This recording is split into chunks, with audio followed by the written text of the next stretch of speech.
네, 안녕하십니까. 조대호입니다. 자, 이번 시간에는 전자계산기 구조 관련 문제를 풀어볼 텐데요. 자, 이번 첫 번째 시간을 통해서 전자계산기 구조의 불대수 문제 딱 두 문제만 한번 풀어보도록 하겠습니다. 본 강의에서 제가 전자계산기 구조 1강에서는 우리가 공부를 하고 있는 게 컴퓨터에 대한 부분을 공부를 하고 있고, 오늘날 정보화 시대 또 빅데이터 시대에 살고 있으면서 컴퓨터의 그 기본 원리와 구조에 대한 부분에 대한 개념, 그러니까 결국 시험에 나오는 얘기는 아니지만 이런 개념을 알고 있어야만 여러분들이 공부를 하는데 내가 왜 이 공부를 해야 되는지에 대한 이유를 알고 공부하기 때문에 좀 더 쉽게 접할 수 있지 않을까 해서 전자계산기 구조의 첫 번째 강의에서는 장황하게 제가 많은 얘기를 해드린 것 같아요. 그래서 이제 그 수업 뒷부분에서 우리가 불대수에 대한 얘기를 몇 가지 정리를 했었는데, 불대수 문제는 최근 기출 문제에서 거의 삭제되다시피 거의 안 나옵니다. 근데 간혹 가다가 몇 년에 걸쳐서 한 번씩 이렇게 툭툭 튀어나오는 부분이 있기 때문에 제가 생각할 때는 기본 몇 가지 어떤 법칙만 알고 계시면 전체 여러분들이 100문제를 다 풀고 난 다음에 혹시 불대수 문제가 나오면 기본 수학적인 원리를 이용을 해서 한번 이렇게 해보시면 거의 대부분 맞지 않을까 그렇게 생각을 합니다. 자, 지금 강의 듣고 계시는 대부분들이 수학을 너무너무 싫어하시고, 그죠? 비전공자시고, 막 숫자만 보면 막 오바이트가 나오는 이런 현상을 느끼고 계시는 분들이 아마 있으실 겁니다. 저도 그 외국에서 몇 년을 살았다고 했었죠. 살면서 항상 이렇게 저는 영어를 거의 못합니다. 슈퍼마켓 영어밖에 못하는데 현지인과 이렇게 대화를 할 때 그냥 대충 이렇게 알아듣다가 현지인이 이렇게 숫자 얘기를 하면 거기서부터 이렇게 모든 말이 다 멈춰버려요. 예를 들어서 27 이렇게 얘기하면 27이 뭐지? 머릿속에 생각을 하는 거죠. 27인가? 70인가? 막 이 머릿속에 생각하다가 그 사람이 그 뒷부분에 하는 얘기를 다 놓쳐버리는 거예요. 그래서 영어를 완벽하게 하지 않으면 그런 부분에 대한 어떤 문제점이 생기듯이 우리가 이 정보처리를 공부하면서 이 숫자 개념이 나오는 것을 너무너무 싫어하시는 분들이 많으시지만 우리가 이 그 숫자를 공부하는 것도 그 대부분의 그 철학자들이 그 수학자 아닙니까? 그죠? 대부분 또 수학자들이 또 철학자 아닙니까? 결국은 저는 이렇게 생각합니다. 그 인문학적인 그 사고를 가진 사람은 결국 수학에 접근을 하게 되고 철학적으로 접근하는 사람 또 미래 통찰력을 가지는 사람은 또 우주에 대한 개념을 또 생각을 하게 돼요. 그래서 저는 늘 생각하고 늘 결론을 내리는 게 세상은 전부 다 하나다. 하나로 존재한다. 모든 시작은 뭐부터 시작한다? 나부터 시작하게 돼 있다. 자, 이런 개념을 우리가 철학적인 어떤 사전이나 책이나 또 인문학적인 어떤 책에 보면 그런 내용이 되게 많이 나와요. 최근 들어서 우리나라가 선진국이 될 것 같다, 완벽한 선진국이 될 것 같다라고 저는 느끼는 게 뭐냐면, 최근 TV에서 인문학 어떤 특강들을 많이 하고 있어요. 그런 부분들이 제가 본 강의에서 이런 얘기를 상당히 많이 드렸었어요. 그죠? 그러니까 오늘날 우리가 발전하고 또 전 세계적으로 1위의 국가가 되고 또 우리가 자신이 미래 통찰력을 느끼려면 비전공자인 여러분들은 이 정보 처리를 반드시 해야 되고 또 전공자인 분들은 인문학적인 공부를 많이 해야 된다. 이 얘기를 제가 늘 하고 있죠. 아마 제 말이 맞다고 생각드시는 분 아마 많으실 텐데요.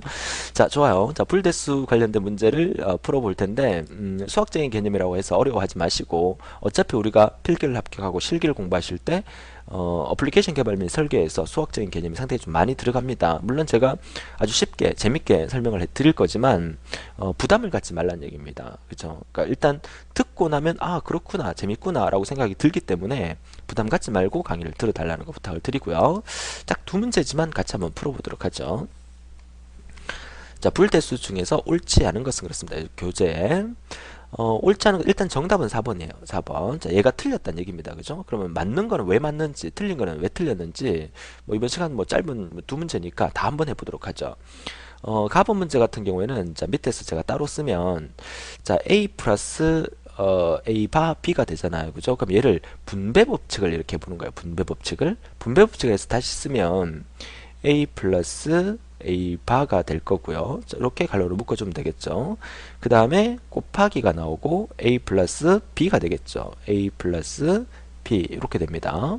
자, 이렇게. 자, 이렇게 되니까 우리가 불대수에서 A 플러스 A 바는 뭐라 그랬어요? 자, 기억이 안 나면 여러분 교재 맨 위에 보수 법칙 갈로 5번에 보수 법칙 보시면 a 플러스 a 바는 1이라고 돼 있죠. 그러니까 얘가 1이란 얘기입니다.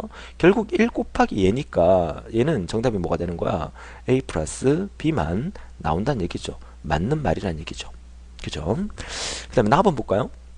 자, 나번 역시 분배 법칙을 통해서 이렇게 분배를 하죠. 분배를 하게 되면 a 곱하기 a 바가 되니까 그대로 적어 볼게요. a 곱하기 a 바. 자, 이렇게 되고요. 그죠? 그 다음에 다시 이렇게 분배하면 a 곱하기 b가 됩니다. 그죠? 여기는 이제 플러스로 연결돼야 되니까 갈로를 묶는다면 저렇게 해서 플러스 a 곱하기 b 이렇게 되는 거죠. 그죠? 자, 그러면 이 a 곱하기 a 바라는 게 역시 여러분 a 곱하기 a 바에 대한 보수 법칙 여러분 교재 메뉴에 보수 법칙 오면 a와 a 바를 곱하게 되면 뭐가 나온다? 0이 나온다고 돼 있죠. 그러니까 결국 0 플러스 얘가 되는 거죠. 그럼 얘는 정답은 뭐가 되는 거야? a 곱하기 b만 남는다는 거죠. 그러니까 얘도 맞는 말이죠. 그죠? 자, 답은 볼까요? 자, A와 A, B에서 A를 뽑아내게 되면 1 플러스 B가 된다. 자, 요렇게 우리가 이 문제를 보시면 되겠죠. 그러면 1 플러스 B는 얼마입니까? 우리가 1 플러스 B라고 하는 것은 항등 법칙 두 번째에 보면 A 플러스 1이라고 있죠. 그러니까 A 플러스 1은 1이 되는 거니까 1 플러스 B는 B 플러스 1과 똑같은 거고 어떤 알파벳과 1을 더하게 되면 뭐가 된다? 1이 된다는 거. a 플러스 1은 1이기 때문에 그래서 얘가 뭐가 된다? 1이 된다. 그래서 결국은 남는 거는 a 곱하기 1이 남으니까 답은 a가 된다. 그래서 얘도 맞는 의미다. 이렇게 보시는 거죠. 4번을 보니까 4번은 a 플러스 a가 1이다. a 플러스 a는 우리가 아까 왼쪽 멱등 법칙에서 여러분 교재 왼쪽 페이지에 4번의 멱등 법칙에서 자기와 자기 자신을 더하면 자기 자신이 나와요. 1이 나오는 게 아니라 또 자기와 자기 자신을 곱하면 자기 자신 A가 나오는 거죠. 얘는 1이 아니라 A가 나와야 된다. 그래서 틀린 것은 라번이 되겠다. 이 말이죠. 자, 그래서 여러분들이 해결하실 때 가번하고 나번은 분배 법칙으로 해결하시면 되고 다번 같은 경우는 분배 법칙을 거꾸로 했을 때 A를 뽑아내서 만들어주면 되는 거고 얘는 이제 멱등 법칙이라는 원리를 자기 자신과 자기 자신을 더하면 1이 A가 된다는 거, 자기 자신이 된다는 거 요것만 기억하시면 된다는 말이죠. 자, 이번 문제는 불대수식의 정리 중 옳지 않는 것은 요것도 한번 다 해보도록 하죠. 우선 얘는 어떻게 하면 될까요? 그렇죠. A를 뽑아내면 되겠네요. 그렇죠? A를 뽑아내면 1 플러스 B가 된다는 얘기죠. 이렇게 그러니까 역으로 분배 법칙을 하게 되면 얘가 A 플러스 AB 이렇게 되는 거니까 반대로 여기 A를 뽑아내게 되면 남는 거는 1 플러스 B가 남는다는 거예요. 그러니까 1 플러스 B는 뭡니까? 1 플러스 B는 역시나 아까 설명드렸던 항등 법칙에서 A 플러스 1하고 똑같은 거니까 얘는 1이 되는 거죠. 그래서 얘는 A 곱하기 1에서 A가 된다. 이렇게 되는 거죠. 그러니까 얘는 가번도 맞는 말이고요. 나번 같은 경우에는 A 플러스 A 바 B가 되겠죠. 그럼 얘도 어떻게 됩니까? A 플러스 B, A 바 B 분배 법칙을 해보면 되죠. 분배 법칙을 하게 되면 A 플러스 A 바 자, 이렇게 하나 분배 법칙이 되고 그 다음에 A와 B가 더해지는 거죠. 중간에는 뭡니까? A 플러스니까 곱하기가 되는 거죠. 여기 중간에 A 바 B의 중간에 곱하기니까 자, 그러면 여기서 다시 A 플러스 B 이렇게 되겠죠. 자, 이렇게 되면 A 플러스 A 바는 뭐가 되는 거죠? 역시나 A 플러스 A 바는 보수 법칙에서 얘가 1입니다. 그죠? 그러면 남는 거는 1 곱하기 A 플러스 B니까 남는 거는 A 플러스 B가 되는 거죠. 그러니까 정답은 나번도 맞는 말입니다. 그죠? 답은 볼까요? 그러니까 답은 A 플러스 0이니까 이거는 뭐 수학적인 산수 형태로 생각했을 때 A하고 0하고 답은 뭐가 나옵니까? A가 나오죠. 얘는 맞는 말이고 4번 같은 경우에는 분배 법칙을 한번 해보죠. 분배 법칙을 하면 자, 요렇게 분배 법칙, 요렇게 분배 법칙이니까 A 곱하기 A 바 그 다음에 플러스 A, A, B 이렇게 되는 거죠. 그러니까 요 A 곱하기 A 바 그리고 A, A, B니까 A, A, B 이렇게 나오겠죠. 이렇게 나오면 A 곱하기 A 바는 뭡니까? A 곱하기 A 바가 보수 법칙에서는 0입니다. 그죠? 그럼 남는 거는 A, A, B입니다. 그럼 이 A, A, B에서 A 곱하기 A는 뭡니까? 자기 자신과 자기 자신을 곱하면 자기 자신 A가 된다는 얘기죠. 그럼 남는 거는 A, B가 남는 거야. 그래서 A, B가 되는 거예요. 그쵸? A 플러스 B 이렇게 틀렸다는 얘기겠죠.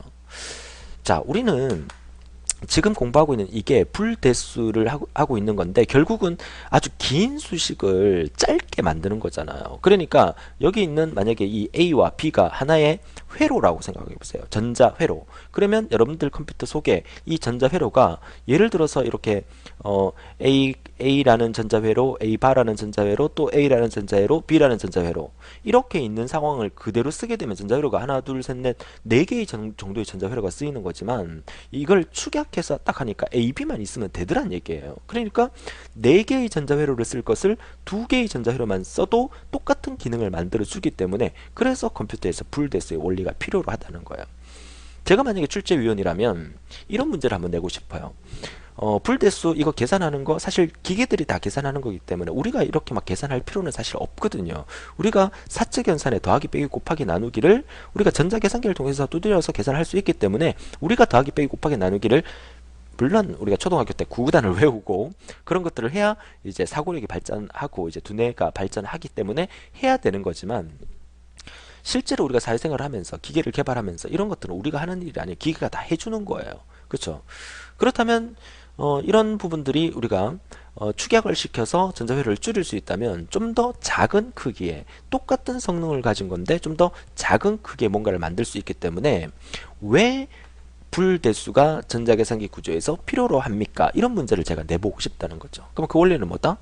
축약을 시킬 수 있기 때문에 그 부품의 어떤 여러 가지 크기를 줄일 수도 있고 또 성능도 발전할 수 있고 속도도 더 빨리 할 수 있다. 이런 개념들이 답이 되지 않을까요? 그렇죠? 그런 문제를 한번 내보고 싶다는 생각이 듭니다. 자, 좋습니다. 이렇게 해서 우리가 불대수 관련된 문제 딱 두 문제만 풀어봤고요. 이번 첫 번째 강의였고 이제 다음 시간에는 논리 게이트에 관련된 문제도 얼마 안 돼요. 그죠? 논리 게이트 관련된 문제도 깊이 있게 많이 나오는 거는 아니지만 또 어떤 식으로 해결해 갈 수 있는 건지에 대해서 다음 시간을 통해서 같이 한번 풀어보도록 하겠습니다. 오늘 짧게 끝났으니까 기분 좋죠? 다음 시간에 또 활기찬 모습으로 뵙도록 하겠습니다. 수고하셨습니다.